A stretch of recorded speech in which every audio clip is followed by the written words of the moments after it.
नमस्कार। कार्यक्रम कोरोना अर्थतन्त्र दबाव र प्रभावमा यहाँलाई हार्दिक स्वागत छ। म रञ्जन झा। दर्शकवृन्द, चाडबाड नजिक आइसकेको छ। राजधानी होस् वा राजधानी बाहेकका जिल्ला, विगतका वर्षमा यस बेला बजारमा खुट्टा राख्ने ठाउँ समेत हुने गरेको थिएन। तर यस वर्ष परिस्थिति बिल्कुलै फरक छ। बजार खुलेको छ, पसलहरू पनि खुलेका छन्, तर त्यहाँ पर्याप्त सामान छैन। सामान भए पनि खरिदकर्ता नै छैनन्। कोरोना महामारीको त्रास यथावत रहेका कारण यसले आर्थिक गतिविधिलाई निकै नै असर पारेको छ। आजको छलफलमा हामी विभिन्न जिल्लामा निषेधाज्ञा पछिको आर्थिक गतिविधि र आगामी चुनौती लगायतका विषयमा कुराकानी गर्नेछौँ। र कुराकानीका लागि हामीसँग हुनुहुन्छ ताप्लेजुङ उद्योग वाणिज्य सङ्घका अध्यक्ष तारानाथ घिमिरे र जनकपुर उद्योग वाणिज्य सङ्घका अध्यक्ष ललित कुमार शाह। तारानाथजी, अहिले ताप्लेजुङको अवस्था के छ? लकडाउन, निषेधाज्ञा, यो त अहिले खुकुलो भइसकेको होला। यो समग्र जिल्लाको अर्थतन्त्रको बारेमा कुरा गर्दाखेरि कस्तो छ अहिले ताप्लेजुङमा? ताप्लेजुङ नेपालको सुदूरपूर्व उत्तरको जिल्ला हो। यो तिब्बत र भारतसँग दुईटा देशसँग सिमाना जोडिएको जिल्ला। यहाँ हामी मेची अञ्चलको बिर्तामोड भनौँ, झापादेखि इलाम 5 थर हुँदै ताप्लेजुङ आइपुगिन्छ।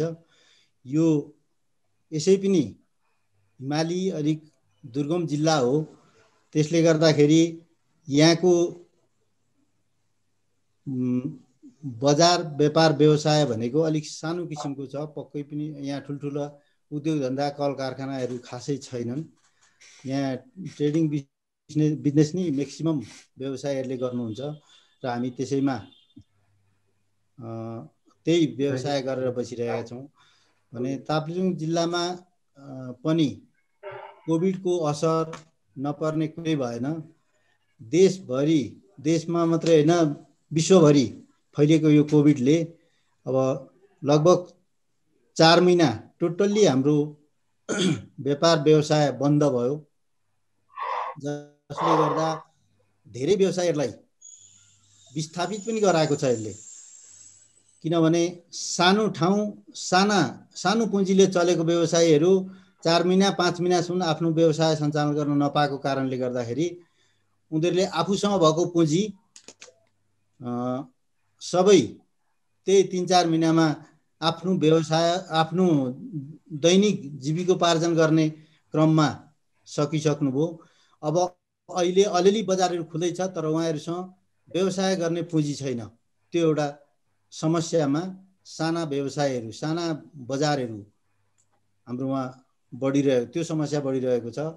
त्यसले गर्दाखेरि यो कोभिडले अब ठुल्ठुलो व्यवसायी, ठुल्ठुलो सहर बजारमा ठुला व्यवसायहरूलाई समस्यामा पार्यो नै, तर पनि साना व्यवसायहरूको साँच्चै नै एउटा आफ्नो जीविकोपार्जन खोसिएको छ। यसलाई चाहिँ, यस्ता साना कुराहरूलाई सरकारले गम्भीरतापूर्वक लिनुपर्ने हो। अब केही जस्तो ब्याङ्क ब्याजका सहुलियतका कुराहरू आएका छन्। 2% छुट इन्ट्रेस्ट दिने भनेर भनेको छ, तर त्यो पनि ब्याङ्कले अहिलेसम्म हामीहरूलाई दिएको छैन। जो ऋणी हुनुहुन्छ ब्याङ्कको, उहाँहरूले त्यो सेवा सुविधा उपलब्ध गर्न सक्नुभएको छैन। यो विषयमा पनि सरकारले ध्यान दिनुपर्छ भन्ने हामीलाई लाग्छ।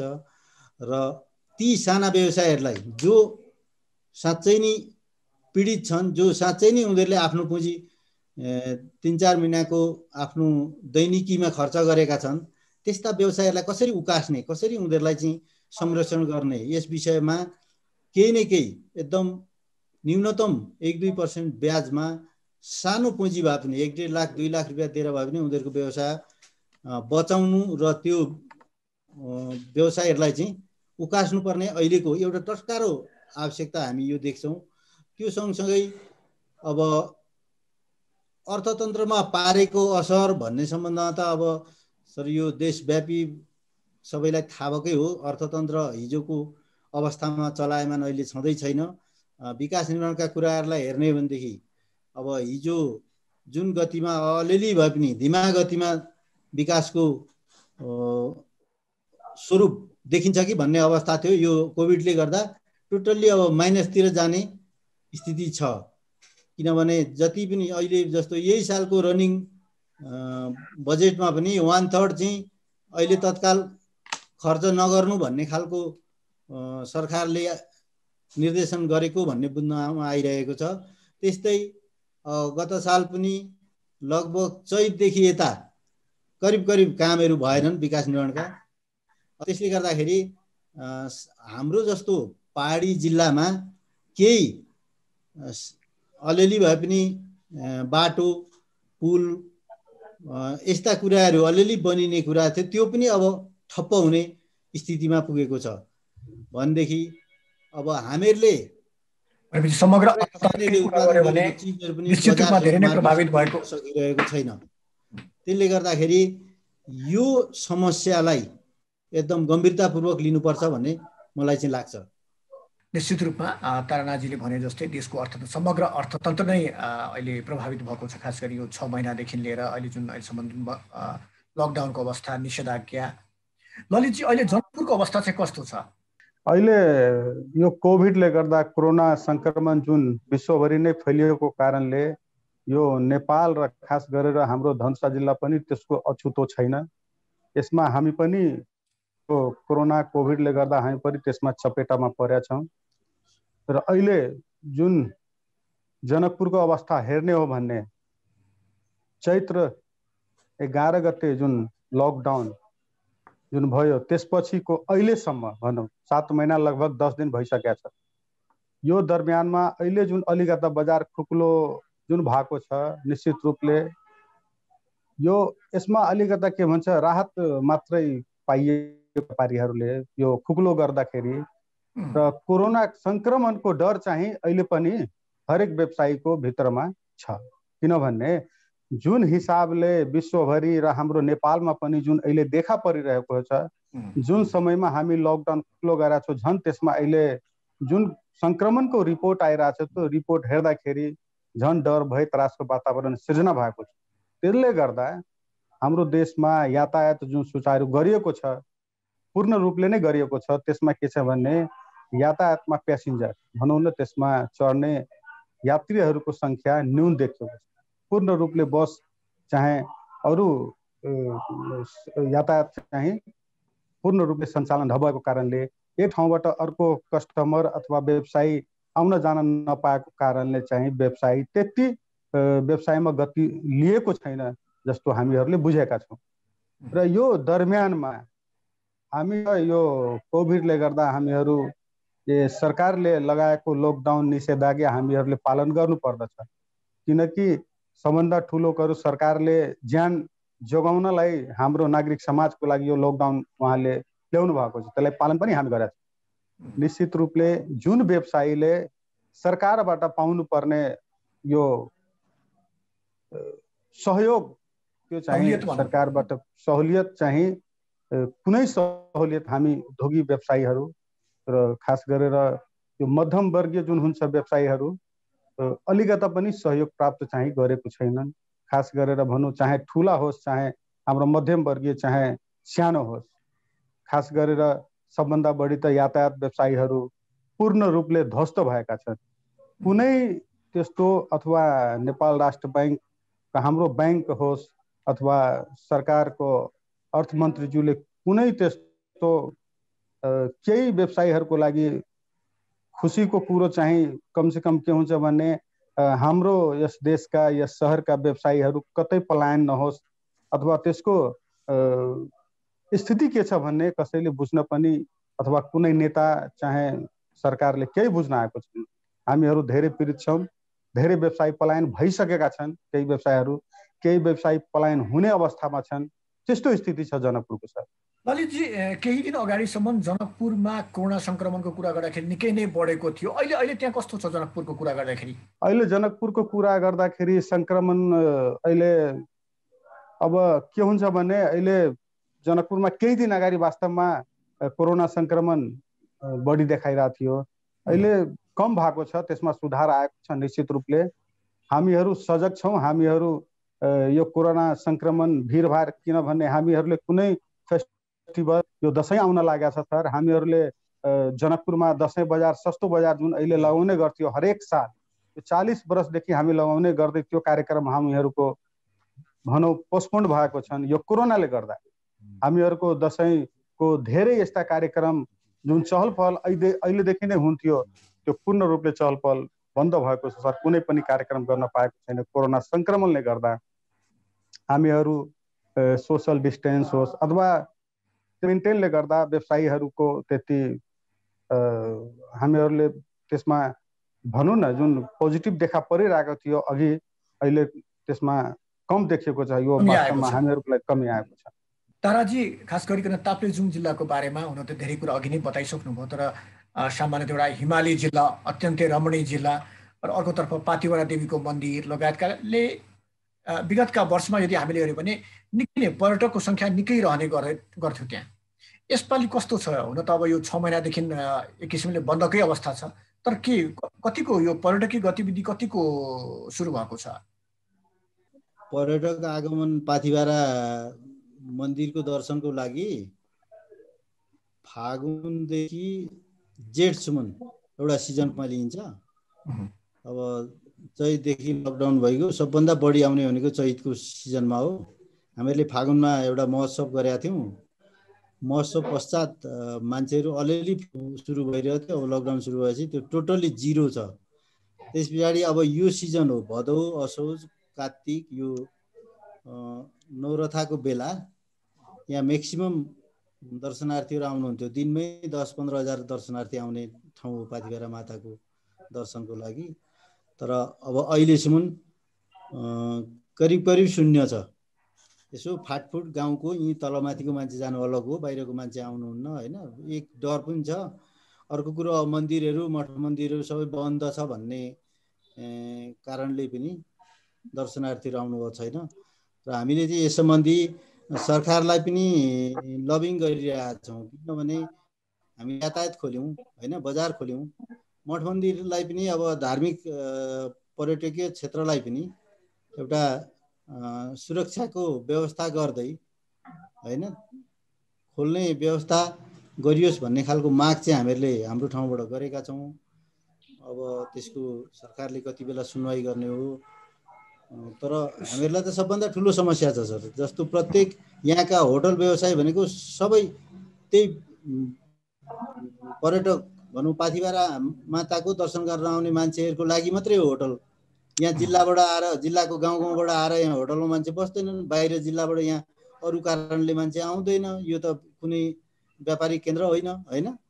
सिर्फ पाथिभरा दर्शनको लागि आउने दर्शनार्थीहरूका लागि खोलिएका होटल व्यवसायीहरूका हालत अहिले अब सुनाइ नसक्नु छ सर। त्यसले गर्दाखेरि अब छिटोभन्दा छिटो होटल बजार व्यवसाय खोलियो भनेदेखि त्यो पर्यटन क्षेत्र अर्थात् धार्मिक पर्यटकलाई पनि आगमन गर्ने व्यवस्था सरकारले मिलाओस् भन्ने हाम्रो चाहिँ माग छ सर। ताराजी, यो सम्भव छ?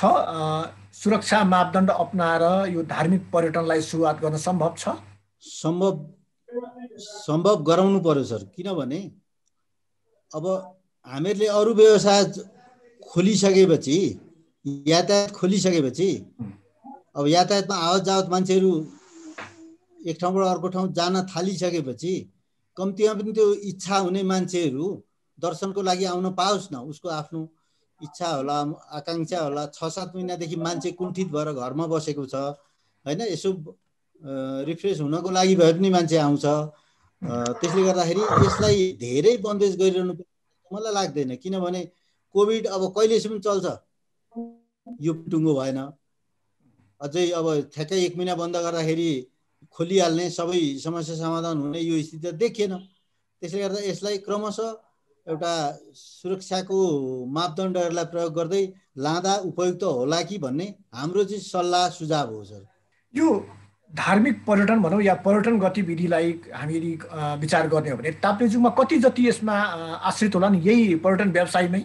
अब ताप्लेजुङ जिल्लामै लगभग 500 भन्दा बढी यो यहाँदेखि माथि पाथिभरा माताको मन्दिर एरियासम्म 500 भन्दा बढी होटल व्यवसायी साथीहरू हुनुहुन्छ। त्यसमा काम गर्ने मिनिमम पनि 5 जना राखियो भने 2500-3000 भयो होइन। अब त्यसदेखि यहाँदेखि तल यो त यो सर्किट त झापादेखि यहाँसम्म हो, हेर्नुहोस् हजारौँ व्यवसायहरूको हजारौँ एउटा मजदुरहरूको चाहिँ रोजीरोटी खोसिएको छ सर। अब एक त यातायात व्यवसाय पनि यसमा जोडिएको छ। मान्छेहरू त्यसरी पर्यटकहरू आउन पायो भनेदेखि यातायात व्यवसाय पनि सुचारू हुन्थ्यो। अब यातायात व्यवसायीदेखि लिएर त्यसमा काम गर्ने श्रमिकहरूले पनि यसमा काम पाउँथे भनेदेखि त्यो सेक्टरका होटल व्यवसायी अरू व्यवसायीहरूले पनि पाथिभाराको कारणले गर्दाखेरि आफ्नो व्यापार व्यवसाय गर्नेदेखि लिएर एउटा अलिक आर्थिक गतिविधि अगाडि बढाउँथे र यो चाहिँ आवश्यक छ भन्ने हामीलाई चाहिँ एकदम भित्रीदेखि लागिरहेको छ सर। अब पहिला सुरुमा कोभिड के न हो भन्ने भयो, सबै डरायौँ होइन, सबै बन्द गर्दा तुरुन्त सरकारले भनेको थियो त्यो सबै कुरो मानियो। तर अहिले आएर अब यसलाई चाहिँ एउटा आफ्नो व्यवहारमा सुधार गर्दै व्यवहारमा हामी एकअर्कामा कसरी टच नहुने होइन, नजिक नजाने, आफू अर्कोबाट कसरी सुरक्षित हुने, आफूले अब कोभिडबाट अर्कोबाट सङ्क्रमित नहुनको लागि के सुरक्षाको उपाय अपनाउनु पर्छ यो विषयमा आफै सचेत हुँदै व्यवसायहरू र आफ्ना काम धन्दाहरू अगाडि बढाउनु पर्छ भन्ने मलाई चाहिँ लाग्छ सर। ललितजी, प्रायः सीमा नाकासँग जोडिएका सहरहरूमा अहिले पछिल्लो समय व्यापार व्यवसाय अलिकति राम्रो भएको छ भन्ने खबर, किनकि सीमा नाका नै बन्द छ। जुन भारतीय बजारमा गएर हाम्रा नेपाली दाजुभाइ दिदीबहिनीहरू गएर सामान किनमेल गर्ने गर्थे, त्यो रोकिएपछि नेपालमै त्यो बिक्री हुन थाल्यो भनेर पनि खबरहरू आइरहेका छन्। खास जनकपुरको कुरा गर्दाखेरि यो 6 महिनाको बन्दले जनकपुरका उद्योगी व्यवसायीहरूले चाहिँ यस्तो किसिमको लाभ भएको छ कि छैन? किनकि हामी कतिपय ठाउँमा हेऱ्यौँ भने जस्तै पश्चिमका नाकाहरूमा हेऱ्यौँ, त्यस्तै हामी नगरमा हेऱ्यौँ भने अलिकति यो जुन किनमेलका सामान बढी बिक्री भइरहेको भने छ। अब खास गरेर भन्ने हो भने सर, जनकपुरमा हाम्रो यो बोर्डर पूर्ण रूपले बन्द छन् अहिले लगभग 7 महिनादेखि। र यो बिचमा हाम्रो यहाँको व्यवसाय चाहिँ राम्रो भएको छ भन्ने मलाई लाग्दैन। किनभने हाम्रो जनकपुर धाम एउटा धार्मिक पर्यटक क्षेत्र भएको कारणले, खास गरेर भन्ने हो भने प्रदेश नम्बर 2 र धनुषा जिल्ला भन्छौँ यो कृषिमा आधारित क्षेत्र हो। र यसमा जुन भारतीय पर्यटक सबभन्दा बढी आउने गर्थ्यौँ, जानकी मन्दिर दर्शनार्थीहरू जुन आउँथ्यन्, र यसमा धेरै हरेक महिने पूर्णिमा मेला लाग्ने गर्छन्। र त्यो 7 महिना 10 दिन भइसक्यो अहिलेसम्म निषेधाज्ञाको भनौँ लकडाउन, यसले गर्दाखेरि व्यवसाय पूर्ण रूपले ध्वस्त भएका छन् सर। व्यवसाय राम्रो भएको छ भन्ने मलाई लाग्दैन जनकपुरको राम्रो भएको छ। किनभने अब यस क्षेत्रमा भनौँ हरेक यस क्षेत्रमा भएका धेरै यस्ता गाउँहरू छन् जनकपुरको छेउछाउमा जुन गाविसका धेरै उपभोक्ताहरू जनकपुरमै किनमेल गर्न आउँथ्यो। यो कोभिडले गर्दाखेरि के छ भने गाउँमै अब कुनै हिसाबले भनौँ न, त्यो गाउँमै गएर आफ्नो जीविका उपार्जन गर्नको लागि अथवा त्यहाँको उपभोक्ता अथवा त्यहाँको कस्टमरहरू जनकपुरमा आउने गर्दैन। त्यसैले व्यवसाय जनकपुरको त्यति राम्रो छैन। बोर्डर छेउमा भएको कारण पनि के छ भने हाम्रो बोर्डर एउटा धनुषा जिल्लाको जटिनाका 14 किलोमिटर छन्, भिठामोर मोहतरीमा पर्छन्, त्यो 20-22 किलोमिटर छन्। र पूर्ण रूपले बन्द भएको कारणले भारतबाट जुन हरेक दिन पर डे लगभग 10-15 वटा बस हरेक दिन आउने, जुन भारतीय पर्यटकहरू आउने जुन गर्थ्यो, त्यो टोटली जिरो छ, बन्द छ। आन्तरिक पर्यटक पनि जनकपुरमा आउने गर्थ्यो। यो अहिलेको समयमा सिजन हो, यो हरेक फेस्टिभल केही छैन। व्यवसाय त यहाँ पूर्ण रूपले ध्वस्त छन्। यो खुकुलो लकडाउन जुन खुकुलो भएको छ, त्यो बिचमा चाहिँ मान्छेहरूले अब के छ भने कोरोनाले भोकले गर्दा अब पैसा छैन। पसल 6 महिनादेखि मानौ 5 महिनादेखि बन्द छन्। घरमा खर्च गर्नेलाई पैसा छैन। पसलमा केही बिक्री गरौँ, त्यो पैसाले घर चलाऊ भनेर त्यस्तो स्थिति भइसकेको थियो। खुकुलोले गर्दा अलि मान्छेहरू बाँचा छन् र त्यस्तो व्यवसाय छैनन्। किनभने अहिले हाम्रो जनकपुरको यस क्षेत्रमा केही उद्योगहरू छन् जुन कि हरेक ठाउँमा अहिले पनि माल लैजानको लागि धेरै अप्ठ्यारो अहिले पनि समस्या छन्। त्यसैले त्यति राम्रो छैनन्। अरू जिल्लामा हुन सक्छन् तर जनकपुरमा त्यस्तो छैन। निश्चित रूपमा धार्मिक पर्यटनको कुरा गर्दाखेरि जनकपुर बडो महत्त्वपूर्ण छ। रामनवमी, विवाह पञ्चमीमा ठुलै सङ्ख्यामा पनि भारतीय पर्यटक आउने। यो पछिल्लो समय यो रेल गाडी चल्ने कुरा आइसकेपछि कतिको उत्साहित भएका छन् त्यहाँका उद्योगी व्यवसायीहरू? रेल चलेपछि निश्चित रूपले हामी उत्साहित छौँ, किनभने रेल चलेपछि भारतीय पर्यटकहरू जनकपुर आउँछन्। त्यसले हाम्रो व्यवसायमा टेवा पुर्याउने काम गर्छन्, फस्टाउँछन् भन्ने हामीहरूलाई लागेको छन्। र हाम्रो रेल चलिसकेपछि हामीले भर्खर हिजो हामी जिल्ला प्रशासन मार्फत चाहिँ अर्थ मन्त्रालय र यातायात मन्त्रालयमा एउटा डेलिगेसन लिएर गएका छौँ कि कमसेकम रेल मार्फत जुन पहिला अहिले रेल मात्रै आएको छ प्यासेन्जर ट्रेन, त्यसमा हामीले मालगाडीको लागि पनि डिमान्ड गरेका छौँ। मालगाडी पनि आउनु पर्यो, सामानहरू ओसार पसार हुनु पर्यो भन्ने हामीहरूले माग गरेका छौँ। र भन्सारको लागि पनि जुन माल पहिले आउँछ जनकपुरमै भन्सार काट्थ्यो, त्यो भन्सार पनि यथावत होस्, यही भन्सार काटोस्। यही क्षेत्रबाट भन्सार काटेर जनकपुरबाट छेउछाउमा जान्छ भने जनकपुरको डेभलपमेन्ट विकास हुन्छ भन्ने हामीहरूलाई लाग्दछ। र सजिलो पनि हुन्छ। यो जनकपुर अब पौराणिक भनौँ सहर छ र जुन पौराणिक हिसाबले जुन पहिला हामीहरूले काम गरिरहेको थियो त्यो काम चाहिँ सुचारू होस्, यसमा हामीहरू स्थानीय प्रशासनसँग पनि माग गरेका छौँ, अर्थ मन्त्रालय, यातायात मन्त्रालयसँग। निश्चित रूपले हामी उत्साहित छौँ। छिटोभन्दा छिटो चालु होस् भन्ने हामी चाहिरहेछौँ। तर अहिले पनि कुनै सुरसार हामीले देखिरहेको छैनौँ। मलाई अहिले पनि महिना 2 महिना पनि चालु हुन्छ जस्तो लागेको छैन। कसैले 1 साल लाग्छ, कसैले 6 महिना लाग्छ भन्दैछन्।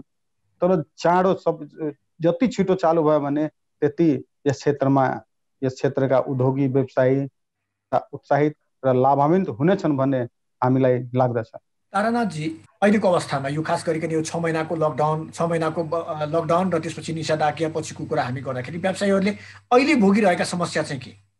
साना व्यवसायीहरूको समस्या भनेको चाहिँ अहिले आफ्नो दैनिकी चलाउनैलाई समस्या हो सबभन्दा ठुलो कुरो। व्यापार व्यवसाय को अवस्था नभएको कारणले गर्दा र 4-5 महिना 6 महिनासम्म चाहिँ आफ्नो सानो व्यवसायबाट गुजारा गर्ने मान्छेहरूले त्यही व्यवसायमा जे जति पुँजी लगाएको थियो त्यो पुँजी नै करिब सकिसकेको अवस्था छ कि। अनि त्यसले गर्दा घर भाडा दिनु पर्यो, अब एउटा दैनिक जीविकोपार्जनको लागि चाहिने खर्च त गर्नै पर्यो। त्यसले गर्दा त्यस्ता व्यवसायीहरूलाई चाहिँ उकास्नको लागि केही न केही पुँजी सरकारले व्यवस्था गरिदियोस् र एकदम न्यूनतम ब्याज दरमा निश्चित समयसम्म त्यसरी गर्यो भनेदेखि उनीहरूले त्यसबाट आफ्नो जीविकोपार्जन गर्न सक्थे, अलिकति उक्सिन सक्थे भन्ने एउटा हामीलाई लागेको छ।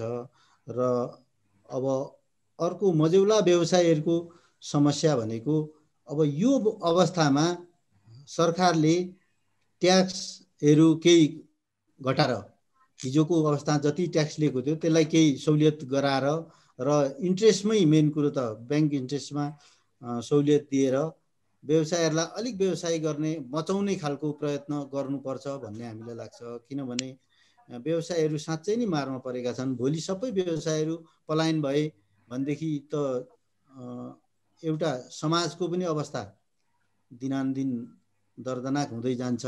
भएन ती व्यवसायले अरू सबै कुरो छोडेर व्यवसायमा आएका छन् भने उनीहरूलाई बचाउनु पनि सरकारको पनि एउटा दायित्व हो।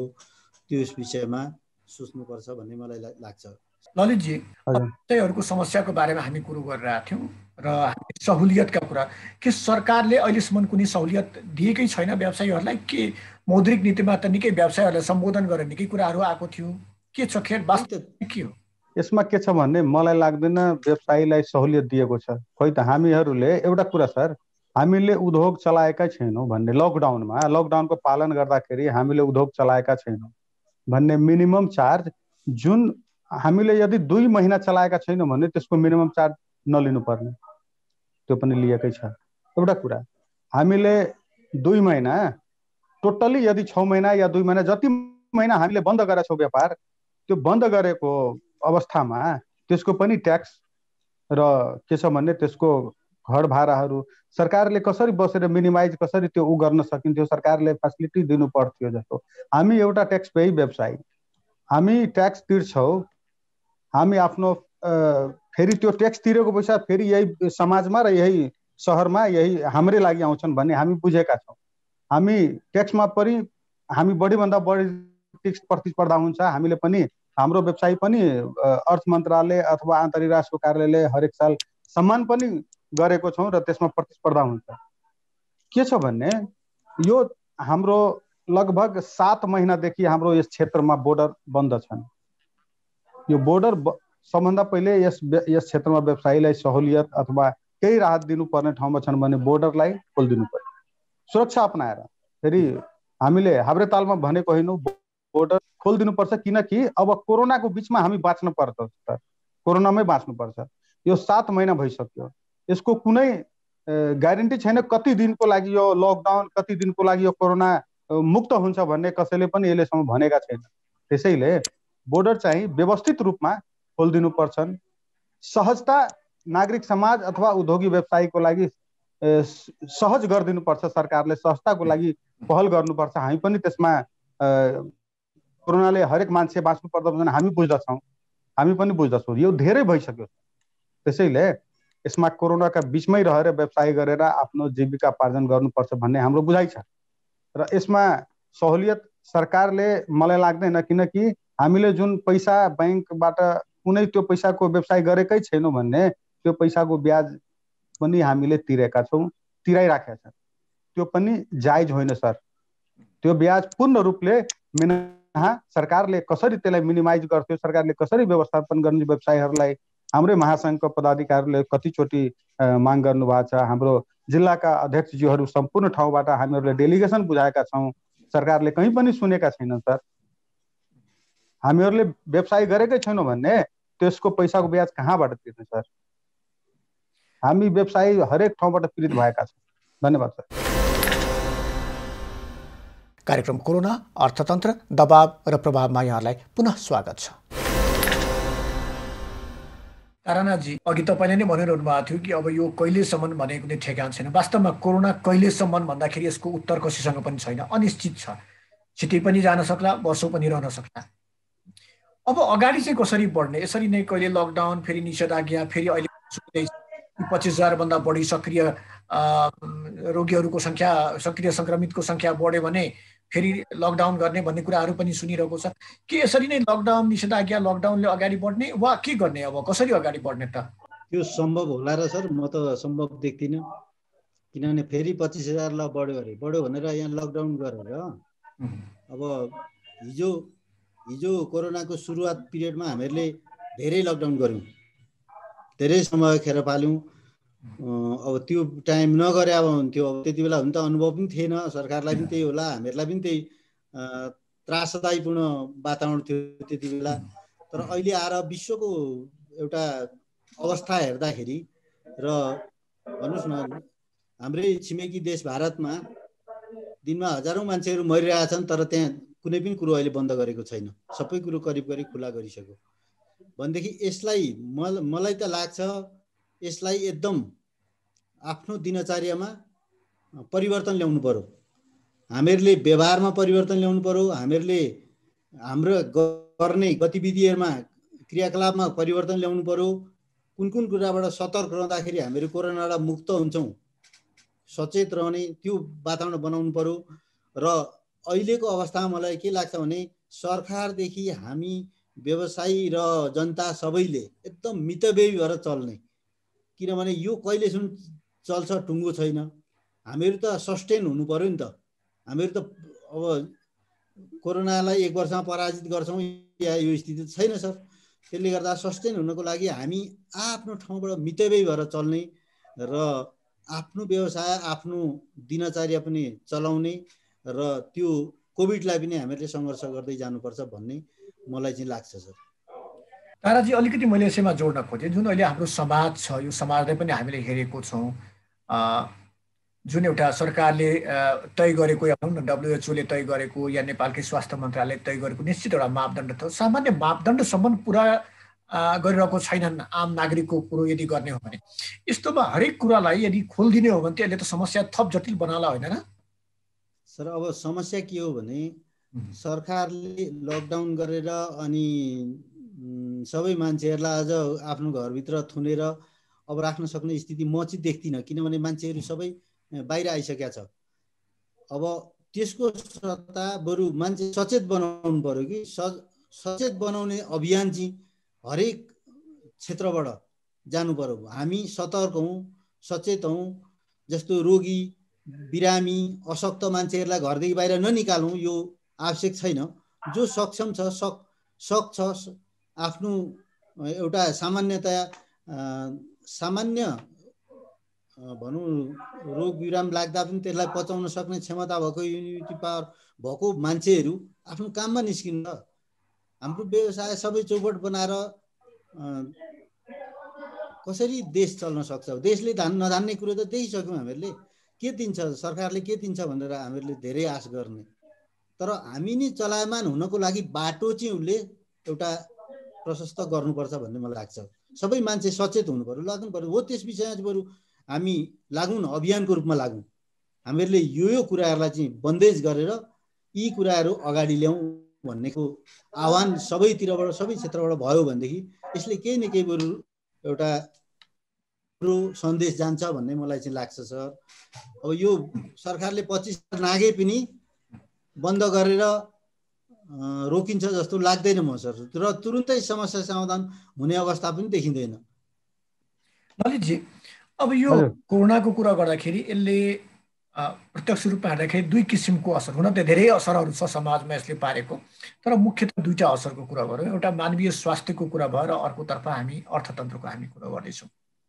यो दुईटैमा यसले सङ्कट नै निम्त्याएको छ, मानवीय स्वास्थ्यमाथि पनि र अर्थतन्त्रमाथि पनि। दुईटा सङ्कटको समाधानको लागि सरकारले गरेको पहललाई चाहिँ कसरी लिन सकिन्छ? किनकि अहिले हामीसँग तीनटा सरकार छ, केन्द्रीय सरकार छ, प्रदेश सरकार छ, स्थानीय सरकार छ। ठिक छ, म सरकारको पहलले अलिकता पनि म सन्तुष्ट छैन। किन सन्तुष्ट छैन भने कोभिडको समयमा, कोरोना संक्रमणको समयमा यो चाहे संघीय सरकार अथवा प्रदेश सरकार, स्थानीय सरकार, कुनै यो कोभिडको समयमा कुनै ठोस नीति नै ल्याएको छैन। यसमा मैले के हेरेँ भने यो ललितजी धेरै ठुलो नीति आयो नि, लकडाउन गर्ने नीति त आयो। त्यही त, यो लकडाउनको नीतिले गर्दा अब हेर्नुहोस्, धेरैले यही बिचमा आत्महत्या पनि गरेका छन्। भनौँ न, संक्रमण त आयो तर त्यो एउटा महामारीको रूपमा आयो। त्यसलाई हामीहरूले व्यवस्थापन राम्ररी गर्न सकेका छैनौँ। सरकारले व्यवस्थापन त्यसको राम्ररी गर्न सकेन के। लकडाउनकै क्रममा हामीले सबैलाई जुन व्यवस्थापन राम्ररी गर्न सक्थ्यौँ त्यो चाहिँ त्यसमा सरकार चुक्यो जस्तो हामीले महसुस गरेका छौँ।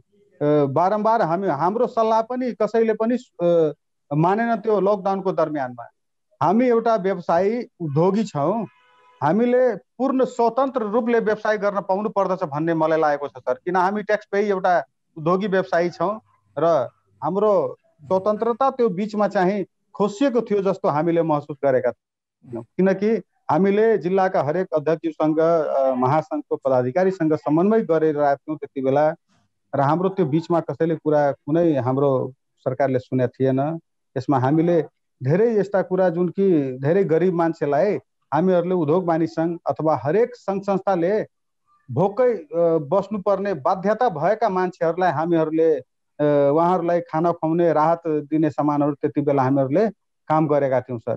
के छ भने हामीले कोभिडमै बाँच्नु पर्दछ हामीले बुझ्यौँ। ठिक छ, कति दिन बन्द गर्ने त? बन्दको एउटा समय सीमा भन्नु पर्यो सरकारले। लकडाउन अथवा निषेधाज्ञा कति दिन, एउटा निश्चित समय तोक्नु पर्यो सरकार। यो हचुवाको भरमा हाब्रे तलमा चाहिँ लकडाउन गरेर कुनै लकडाउनले गर्दाखेरि मान्छे सर, लकडाउनमै त्यो मान्छेलाई बाँच्नु पनि पर्दछ। तर कति मान्छेले भोकै मर्यो भने त्यो लकडाउनको औचित्य के त? त्यहाँ सर हामीले यो जनकपुरमै खास गरेर, म त एउटा धनुषा जिल्लाको अध्यक्ष हो, यो जिल्लामा मैले हेरेको छु यो भोकै बसेको मान्छेहरूसँग म समय समयमा गएर भेटेका छौँ। हामीले एक आपसमा हातेमाले गरेर उद्योगी व्यवसायी, नागरिक समाज, सङ्घ संस्था मिलेर हामी मान्छेले बचाउने काम गरेका छौँ। यही बिचमा के छ भने सरकारले, चाहे सङ्घीय सरकार, स्थानीय सरकारले त्यति बेला चासो लिएन। चासो लिनु पर्थ्यो, ठाउँमा नाबरी गर्न सक्नु पर्थ्यो सर, त्यो मलाई लाग्यो।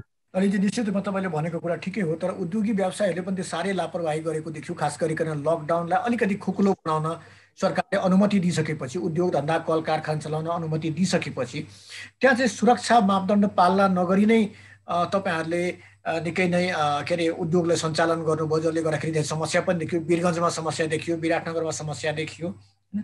यो उद्योगी व्यवसायीहरूले पनि लापरवाही त गरेकै हुन् नि यो सबैमा त। सर म वीरगञ्जकै बारेमा भन्छु सर।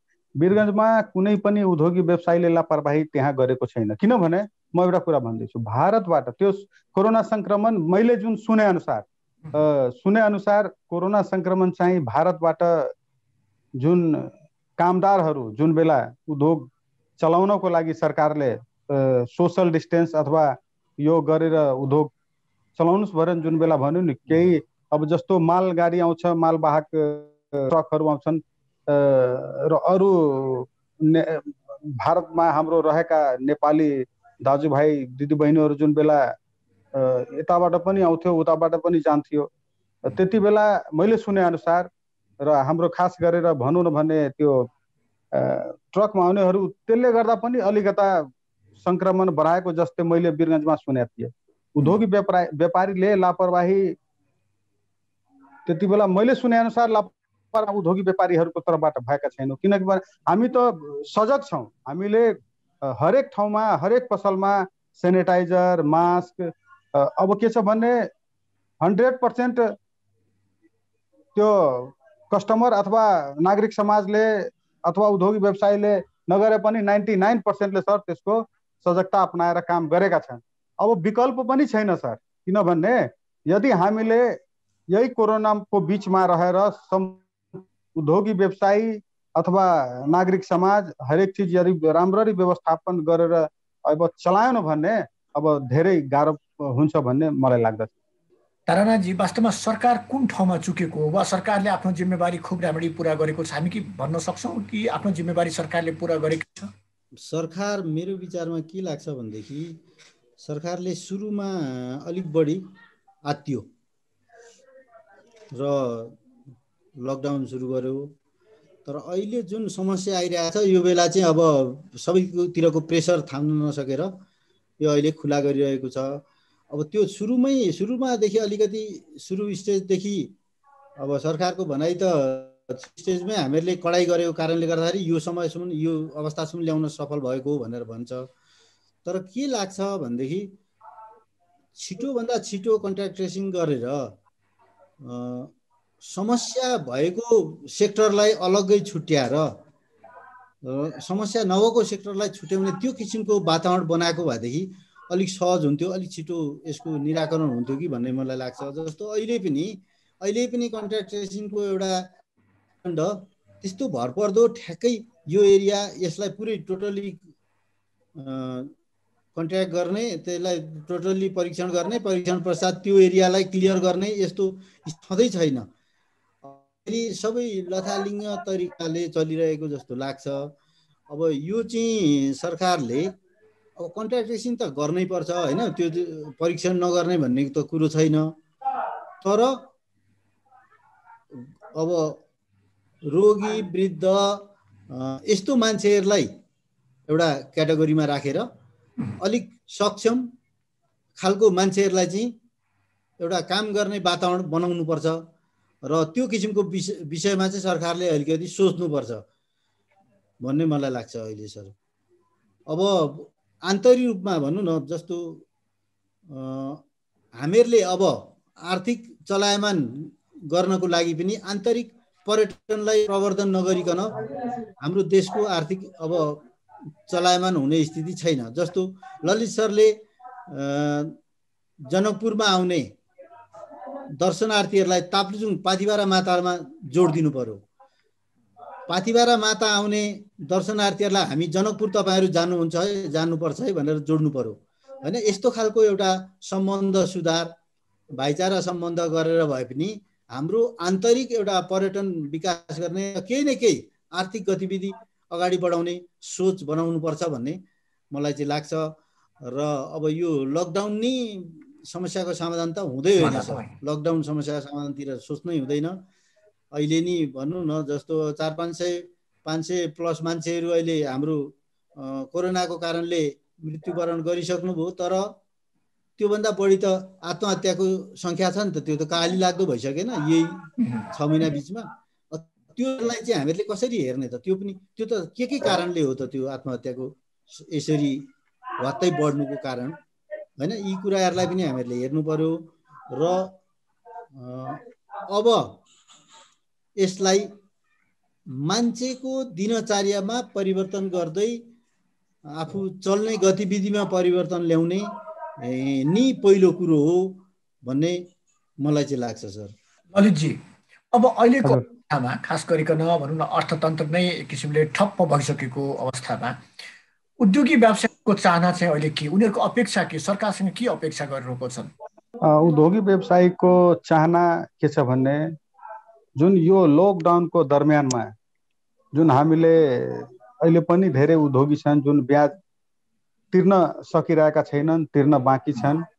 अब के छ भन्ने, यसमा कसरी सहजता गरिन्छ हाम्रो सरकार? र सबभन्दा पहिले उद्योगी व्यवसायीको लागि पूर्ण स्वतन्त्र रूपले व्यवसाय गर्नको लागि, त्यसमा सहजताको लागि, उहाँको मनोबल बढाउनको लागि एउटा के छ भन्ने माहौल, वातावरण बनाइदिनु पर्दछ मलाई जस्तो लाग्दछ। र यो बोर्डरको बारेमा मैले हजुरलाई अघि नै भने, बोर्डर चाँडैभन्दा चाँडो यो बोर्डर खोलिदिनु पर्दछ। र उद्योग व्यवसायीको लागि सरकारले बसेर एउटा छलफल गरेर यो समस्याको बारेमा उहाँले बुझिदिनु पर्दछ भन्ने मलाई जस्तो लाग्दछ। सबभन्दा बढी ब्याजकै उहाँहरूको ठुलो समस्या। छलफल त पटक पटक भयो होला नि त? छलफल भएको छ, तर अब यो बसेर चाहिँ यसलाई जुन अहिले निषेधाज्ञालाई खुक्लो गरेका छन्, लकडाउनलाई खुक्लो गरेका छन्, बसेर चाहिँ यो ब्याजको बारेमा सरकारले यसमा कसरी मिना गर्न सकिन्छ त्यो गरिदिनु पर्दछ भन्ने मलाई लाग्दछ। तारानाथजी, यो देशको यो ठप्प रहेको जुन अर्थतन्त्र छ यसलाई चलायमान बनाउन के गर्नु पर्ला? सर, अब अर्थतन्त्रलाई चलायमान गर्नको लागि सबै कुरो खोल्नु नै पर्छ, सबै कुरो खुला हुनै पर्छ। नभए अहिले यो लकडाउनको कारणले गर्दा नि अर्थतन्त्र धराशायी भइरहेको छ भनेदेखि यसलाई खुला गरेरै गइयो भनेदेखि केही न केही गति लिन्छ यसले। होला हिजोको अवस्थामा जान सक्दैन, हिजोकै अवस्था यसले क्याच गर्न नसक्ला, तर पनि केही न केही चलायमान त हुन्छ।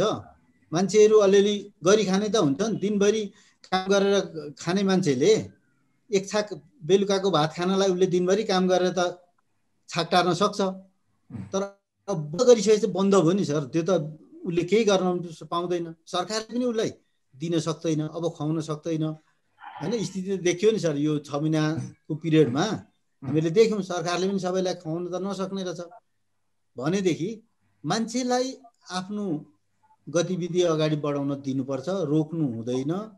र यसमा सुरक्षाको उच्च सतर्कता कायम गर्ने, मास्क, सेनिटाइजर, ग्लोभ्स जस्ता कुराहरूको प्रयोग गर्दै एक अर्कामा कति मिटर अलग रहने हो, होइन? त्यो 1.5 मिटर 2 मिटरको दूरीमा आफू बस्ने र आफ्ना दिनचर्याहरू चाहिँ नियमित अगाडि बढाउनु पर्छ भन्ने नि लाग्छ सर मलाई चाहिँ। ललितजी, हामी कार्यक्रमको एकदम अन्तिममा छौँ। जस्तै अघि कुरा गर्दाखेरि तपाईँले पनि भन्नुभएको थियो बजार खुलेको छ, पसलहरू खुलेको छ, तर त्यहाँ चाहिँ किन्ने मान्छे, खरिदकर्ता भएनन्। अब खरिदकर्ता नहुनु भनेको कतै न कतै खरिदकर्तामा एक किसिमको क्रय क्षमताको नै अहिले कमजोर भएको हो कि? अब यो जुन खरिदकर्तामा जुन यो क्रय क्षमता कमजोर भएको छ यसलाई सुदृढ बनाउन चाहिँ के गर्नु पर्ला जस्तो लाग्छ? यसलाई सुदृढ बनाउनको लागि सर हरेक कुरो चाहिँ अब व्यवस्थापन सहित चाहिँ हरेक मान्छेले एक ठाउँबाट अर्को ठाउँमा जानु पर्दछ। हरेक उद्योगीले चाहिँ आफ्नो माल सामान हरेक ठाउँमा, नेपालको हरेक कुना काप्चामा आफ्नो सामान निर्धक्क भएर बेच्नु पाउने रहेछ, नियमसँग हाम्रो सामान बेच्न पाउनु पर्ने छ। हाम्रो जनकपुरमा के छ भन्ने, यो बोर्डर हाम्रो यदि 20 किलोमिटर छ, 14 किलोमिटर छ भने सर यो क्षेत्रमा हाम्रो उद्योगी व्यवसायीहरूको अथवा ट्रेडिङ लाइन्सको व्यवसायीहरूले अब एक ठाउँबाट अर्को ठाउँमा पुर्याउन जान्छ भने त्यसमा पनि धेरै समस्याहरू भनौँ प्रशासनद्वारा देखिएको छ। त्यो समस्याहरू चाहिँ नआओस्, होइन? यसमा भनौँ यस क्षेत्रमा पूर्ण रूपले बोर्डर जुन छ यो सबभन्दा पहिले सर बोर्डर खोलिदिनु पर्दछ। निरक्क रूपमा जुन पहिला जुन थियो त्यही सिस्टममा ल्याइदिनु पर्दछ र सजगता अपनाएर त्यसमा यो भनौँ कोभिडको जुन एउटा नियम छ त्यो नियम पालन गरेर चाहिँ आउन दिनु पर्दछ भन्ने, आउन जान दिनु पर्दछ भन्ने मेरो एउटा सल्लाह पनि छ। किनभने अनि त्यसपछि नै हाम्रो यो यस क्षेत्रका व्यवसाय फस्टाउँछन् र मान्छेको आवागमन बढ्यो भने हाम्रो व्यवसाय फस्टाउँछन् सर, त्यस्तो मलाई लाग्छ। किनभने अहिलेसम्म कुनै पनि यात्रुहरूको गाडी चल्न दिएका छैनन्। यो हाम्रो यो मालवाहक बाहेक हाम्रो सामान मात्रै ओसार्न पोसार्न दिइरहेछन् र एक आपसमा जुन यता हाम्रो तराईतिरको सम्बन्धहरू भारतको उता अलिक बढी छन्, तराईसँग जुरेको कारणले पुरै ठप्प भएका छन्। यताको मान्छे यतै छन्, उताको मान्छे उतै छन्। त्यसैले हाम्रो व्यवसाय पनि त्यसमा अलिकता मार्का पर्छन् भन्ने हामी बुझेका छौँ। धेरै सम्बन्धहरू छन्, धेरै यस्ता फेस्टिभलहरू छन् जुन कि मान्छे आउँदैनन्, उताबाट यता, यताबाट उता गइरहेका छैनन्। त्यसमा पनि अलिकता असर परेको छ सर, त्यही हो। आजको छलफलमा हामीसँग हुनुहुन्थ्यो ताप्लेजुङ उद्योग वाणिज्य सङ्घका अध्यक्ष तारानाथ घिमिरे र जनकपुर उद्योग वाणिज्य सङ्घका अध्यक्ष ललित कुमार शाह। हामी विभिन्न जिल्लामा निषेधाज्ञा पछिको आर्थिक गतिविधि र आगामी चुनौती लगायतका विषयमा कुराकानी गरिरहेका थियौँ। हस्त कार्यक्रम कोरोना, अर्थतन्त्र, दबाव र प्रभाव आजलाई यति नै। खबरभित्रको खबरका लागि हेर्दै रहनुहोला एबी न्युज खबर।